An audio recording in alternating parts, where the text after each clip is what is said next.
जागतिक वारसास्थळ असलेल्या कास पठारावर फुलांचा हंगाम रंगू लागलाय। रंगीबेरंगी फुलांच्या या साजऱ्याला पाहण्यासाठी पर्यटकांची पावलं आधीच या निसर्गरम्य प्रदेशाकडे वळू लागलीत। मात्र फुलांच्या मनोहरी दर्शनापूर्वी पर्यटकांना खड्ड्यांनी भरलेल्या जीवघेण्या रस्त्यांचा सामना करावा लागतोय। पाहूयात।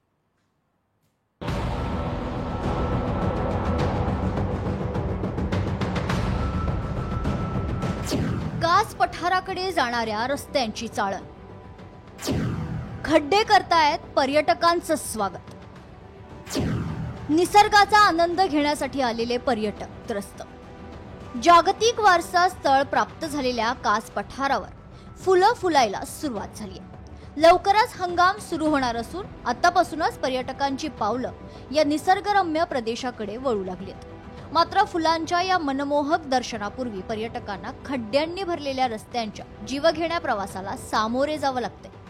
कास पठार ते बामणोलीकडे जाणाऱ्या रस्त्याची खड्ड्यांमुळे अक्षरशः चाळण झाली। मी मुंबईहून आली आहे आणि मी मोठ्या आशेने आली होती की मला इथे खूप छान छान फुलं बघायला मिळतील। आता पण तुम्ही बघताय मागे सगळीकडे हिरवं हिरवं दिसतंय, एकही फुल फुललेलं दिसत नाहीये।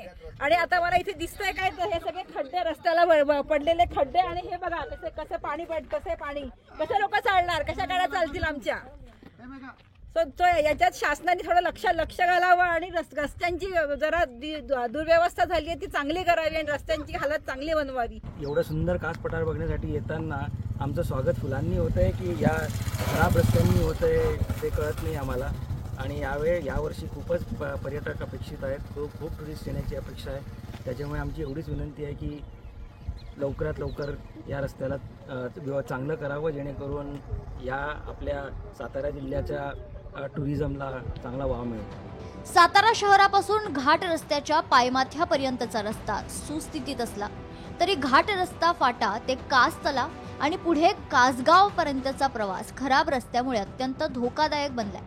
रस्त्यांच्या दुतर्फा असलेल्या साईड पट्ट्या मुसळधार पावसामुळे पूर्णपणे खचल्या असून या ठिकाणी 2-2 फूट खोल खड्डे पडलेत। यामुळे रस्ता अरुंद झाला असून समोरून येणाऱ्या वाहनाला बाजू देताना चालकांना मोठी कसरत करावी लागते।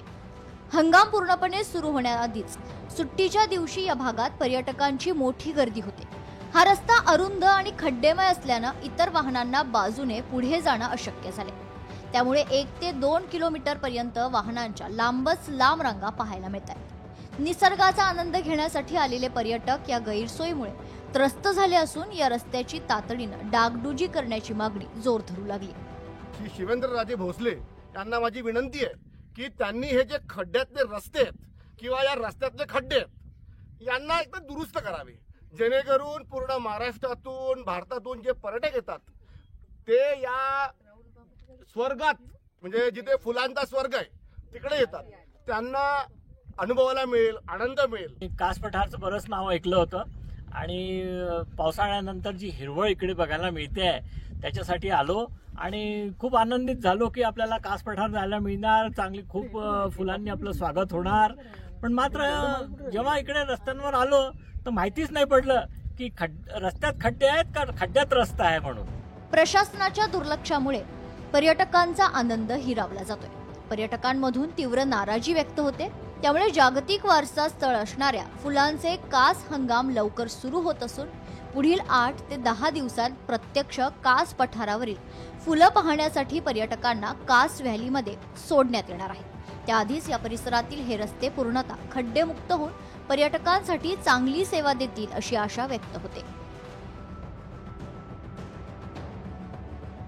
इम्तियाज मुजावर, लोकशाही मराठी, सातारा।